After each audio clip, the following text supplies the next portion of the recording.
Technology, ఈ technology అనేటువంటిది ఒకసారి మంచి చేస్తుంది, ఒకసారి చెడు చేస్తుంది.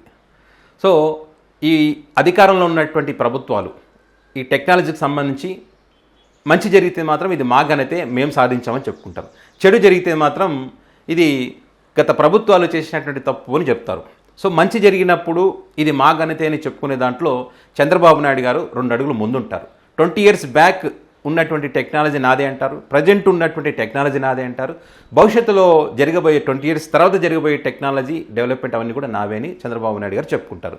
సో అందులో భాగంగానే అధికారంలో బుడమేరుల విడుదలొస్తే ఈ డ్రోన్ ఉపయోగించి బాధితులకు మెడిసిన్ కానీ, పాలు కానీ, వాటర్ కానీ, ఇవన్నీ కూడా ఫుడ్ కానీ వాళ్ళకి ఎట్లా అందిస్తామనే దానికి సంబంధించి ఇది మేము సాధించిన ఘనత అని చెప్పి చంద్రబాబు నాయుడు గారు గొప్పగా చెప్పుకున్నారు. అయితే ఇక్కడ ఆర్టిఫిషియల్ ఇంటెలిజెన్స్ అనేటువంటిది వాళ్ళ కొంప ముంచింది. ఎందుకు ఈ మాట అంటున్నానంటే, ఏ రకంగా అంటే వీళ్ళు ఆర్టిఫిషియల్ ఇంటెలిజెన్స్ ద్వారా కొన్ని ఇమేజ్లు తయారు చేసి ఆ డ్రోన్ అటు వెళ్తున్నట్టు, అక్కడ వాళ్ళు దాన్ని తీసుకుంటున్నట్టు ఇమేజ్లు క్రియేట్ చేసి సోషల్ మీడియా వేదికగా పెద్ద ఎత్తున ప్రచారం చేశారు. ప్రచారం చేసినప్పుడు ప్రజలు తీవ్రంగా వ్యతిరేకించారు సోషల్ మీడియా వేదికగానే. ఎందుకంటే అక్కడ రియాలిటీ వేరు. బురదల్లో ఉన్న వాళ్ళు చాలామంది ఉన్నారు. తినడానికి తిండి సంగతి పక్కన పెడితే తాగడానికి నీళ్లు లేని వాళ్ళు ఉన్నారు. పిల్లలకి పాలు లేవు, వృద్ధులకు మెడిసిన్ లేదు. బురదలో ఆ రకంగా ఇంకా కొంతమంది నీటిలోనే ఇల్లు ఉన్నటువంటి పరిస్థితి. సో అలాంటి వాళ్ళకు చివరిదాకా వెళ్ళేటువంటి పరిస్థితి లేదు. ఆ డ్రోన్ కెమెరాలు వెళ్ళాయి ఇచ్చాయని వీళ్ళు ఏదైతే చెప్పారో లేదు. వాళ్ళు కొంతమంది వేరు చోట్ల రోడ్డు ఎక్కారు. ఆ వరదలు అయిపోయిన తర్వాత కూడా మాకు పరిహారం అందలేదు, మాకు సాయం చేయలేదని చెప్పి, ఈ ప్రభుత్వం నిర్లక్ష్యం లేదంతా జరిగిందని చెప్పి అప్పుడు పెద్ద ఎత్తున చర్చ జరిగింది. వాళ్ళు రోడ్డు ఎక్కినటువంటి పరిస్థితి. సో ఆ రకంగా ఆర్టిఫిషియల్ ఇంటెలిజెన్స్ ద్వారా మోసం చేశారనేటువంటి ఒక వ్యతిరేకత ప్రజల నుంచి అప్పట్లో వచ్చింది. ఆ బాధితులు కూడా అదే రకంగా చెప్పారు. మీరు ఏదో ఆర్టిఫిషియల్ ఇంటెలిజెన్స్ ద్వారా పవన్ కళ్యాణ్ గారు ఫోటో పెట్టి అందిస్తున్నట్టు ఇది గొప్ప ఘనతగా చెప్పుకున్నారు, కానీ మాకేం అందలేదని చెప్పి వాళ్ళే బాధితులు స్వయంగా అప్పుడు చెప్పినటువంటి పరిస్థితి. సో ఆ రకంగా ఆర్టిఫిషియల్ ఇంటెలిజెన్స్ అనేది వాళ్ళ కొంపం వచ్చింది అప్పుడు. సో ఇప్పుడు ఏంటంటే అదే ఆర్టిఫిషియల్ ఇంటెలిజెన్స్ రేవంత్ సర్కార్ కొంప కూడా ముంచింది. ఎందుకంటే కంచా గచ్చిబౌలి దగ్గర ఉన్నటువంటి 400 ఎకరాలు ఏదైతే ఉందో దీనికి సంబంధించి HCU భూములని చెప్పి, సో ఈ భూములను ఈ రేవంత్ సర్కార్ కబ్జా చేస్తూ ఉంది. కబ్జా చేసి ఇక్కడ రియల్ ఎస్టేట్ చేయాలని చెప్పి వేరే వాళ్ళకి అమ్మాలని ఒక ప్రయత్నం చేస్తూ ఉందని చెప్పి పెద్ద ఎత్తున మరి నిరసనలు వ్యక్తం చేస్తారు. రాష్ట్ర వ్యాప్తంగా కూడా విద్యార్థులు కానీ, ప్రజా సంఘాలు కానీ, సోషల్ వర్కర్స్ కానీ, ఇట్లా ప్రతి ఒక్కరు కూడా పార్టీలు కానీ, ప్రతిపక్ష పార్టీలు కానీ పెద్ద ఎత్తున నిరసన వ్యక్తం చేశారు. సో ఈ నిరసన వ్యక్తం చేసినటువంటి క్రమంలో మరి సుప్రీంకోర్టు స్టే విధించింది. స్టే విధించిన తర్వాత మరి రేవంత్ సర్కార్ చాలా సీరియస్గా తీసుకున్నారు. చాలా అంటే చాలా సీరియస్గా తీసుకొని అసలు ఎక్కడ మనం ఫెయిల్యూర్ అవుతున్నాం అనే దానికి సంబంధించి అధికారులతో ఒక మీటింగ్ ఏర్పాటు చేశారు. దీనికి సంబంధించి ఏం జరిగిందని తెలుసుకోవడం కోసం ఎక్కడ మనం ఫెయిల్యూర్ అవుతున్నాం అని చెప్పి. ఆ సమావేశంలో వీళ్ళు మాట్లాడుకున్నది ఏంటంటే, ఈ సర్వే నెంబర్ 25 ఏదైతే ఉందో ఈ సర్వే నెంబర్ 25లో గత 25 సంవత్సరాలుగా నిర్మించినటువంటి ఆ బిల్డింగ్స్, ISB బిల్డింగ్స్ కానీ, ఆ తర్వాత గచ్చిబౌలి స్టేడియం కానీ, IIIT కానీ, మరి అదేవిధంగా HCU బిల్డింగ్స్ కానీ, ఈ బిల్డింగ్స్ నిర్మించినప్పుడు లేనటువంటి గొడవలు, ఇబ్బందులు ఇప్పుడే ఎందుకు వచ్చాయి? ఇంత పెద్ద ఎత్తున ప్రజల వ్యతిరేకత రావడానికి కారణం ఏంటి?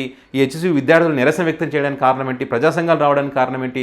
సుప్రీంకోర్టు కూడా వాళ్ళతో ఏకీభవించి స్టే ఇవ్వడానికి కారణం ఏంటి అనే దానికి సంబంధించి వాళ్ళు కనిపెట్టింది ఏంటంటే, ఈ ఆర్టిఫిషియల్ ఇంటెలిజెన్సే మన కొంప ముంచింది అని చెప్పి కనిపెట్టారంట. ఏ రకంగా? ఈ ఆర్టిఫిషియల్ ఇంటెలిజెన్స్ ద్వారా కొన్ని ఇమేజ్లు క్రియేట్ చేసి ఫేక్ న్యూస్ పెద్ద ఎత్తున స్ప్రెడ్ చేయడం, అది ప్రజల్లోకి గట్టిగానే వెళ్ళింది. ప్రజలు కూడా వాటిని నమ్మారని. ఏ రకంగా తయారు చేశారు? ఇప్పుడు వీళ్ళు JCBలు ఆ ప్రాంతానికి పంపించారు.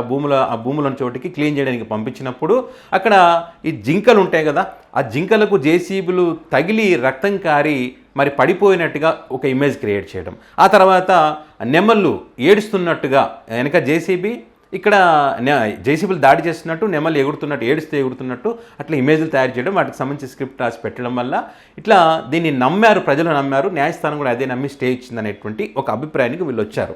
ఇక్కడ విచిత్రం ఏంటంటే, నిజంగానే సుప్రీంకోర్టు న్యాయస్థానం ఈ ఆర్టిఫిషియల్ ఇంటెలిజెన్స్ ద్వారా తయారు చేసినటువంటి ఇమేజ్లను బేస్ చేసుకుని తీర్పిచ్చిందా? ఇంకా వేరే అంశాలు ఏవి కూడా ప్రస్తావించలేదా?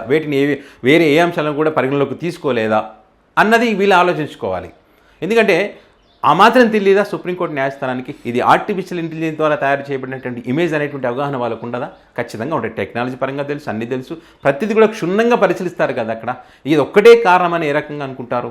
దీన్ని ఆర్టిఫిషియల్ ఇంటెలిజెన్స్ ద్వారా ఎందుకు తయారు చేశారు కొంతమంది అంటే, అక్కడికి లోపలికి వెళ్ళడానికి పర్మిషన్ ఇవ్వలేదు.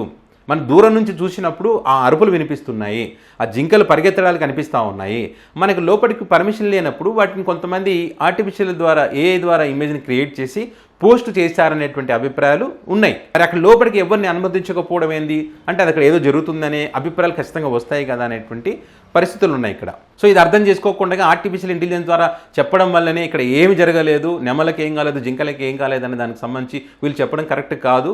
మరి సుప్రీంకోర్టు స్టే ఇచ్చిందంటే దానికి అనేక అంశాలను పరిగణలోకి తీసుకుంటారు. ఒక ఆషామాషిగా స్టే ఇచ్చేస్తుందా? చిన్న విషయం ఏది. జాతీయ స్థాయిలో చర్చ జరిగింది, పెద్ద ఎత్తున నిరసన కార్యక్రమాలు చేశారు ఇక్కడ విద్యార్థులు.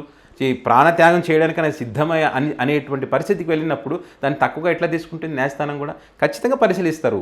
ఎందుకంటే మీరు ఇప్పుడు ఏది నిజం ఏది అబద్ధం అనేటువంటి విషయాన్ని మీరు విత్ ఎవిడెన్స్ సహా తీసుకెళ్ళి చూపించండి. అక్కడ న్యాయస్థానంలో చూపించండి, ఇది నిజం ఇది అబద్ధం, ఈ భూములు మేము ఆక్రమించట్లేదు, ఈ భూములు ఇందులో ఉన్నాయి అని చెప్పి దానికి సంబంధించిన ఎవిడెన్స్ కానీ డాక్యుమెంట్స్ ఉంటాయి కదా, ఆ డాక్యుమెంట్స్ చూపించండి, వీడియో క్లిప్పింగ్స్ చూపించండి. మీరు జేసీబీలు పెట్టినప్పుడు ఏ నెమలు పోలేదు, ఏ జింక పోలేదు అని దానికి సంబంధించి ఇప్పుడు కొన్ని సోషల్ మీడియా వేదికగా పోస్ట్ ఉన్నాయి, ఇది ఫేక్ అని వాటికి సంబంధించి ప్రూఫ్తో సహా నిరూపించండి. నిరూపించినప్పుడు ఖచ్చితంగా న్యాయస్థానం మీరు చెప్పిన దాంతో ఏకీభవిస్తే స్టే తీసేస్తారు.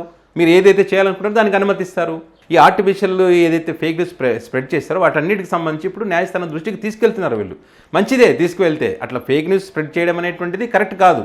ఏ విషయంలోనైనా, ఈ విషయంలోనే కాదు ఏ విషయంలోనైనా టెక్నాలజీని వాడి ఇట్లా చేశారని చెప్పి వాటితో పాటు రియాలిటీ కూడా ఏంటనేది కూడా న్యాయస్థానం దృష్టికి తీసుకువెళ్ళాలి. మరి ఇటువైపు కూడా వీళ్ళు కూడా సిద్ధంగానే ఉన్నారు. మీరు ఏదైనా న్యాయస్థానం దృష్టికి తీసుకుపోండి, మేము కూడా తీసుకెళ్తాం అసలు రియాలిటీ ఏంటనే దానికి సంబంధించి అని. ఇటుపక్క కూడా మరి విద్యార్థుల తరఫున వీళ్ళ తరఫున ఏదైతే వాదనలు వినిపిస్తూ ఉన్నారో కొంతమంది న్యాయస్థానం దృష్టికి తీసుకుపోయారు కదా, వాళ్ళ తరఫున అడ్వకేట్స్ కూడా సిద్ధంగా ఉన్నారు. ఇప్పుడు నిరంజన్ రెడ్డి వాదించారు వీళ్ళ తరఫున, ప్రభుత్వానికి వ్యతిరేకంగా, తెలంగాణ సర్కార్కి వ్యతిరేకంగా నిరంజన్ రెడ్డి వాదించారు.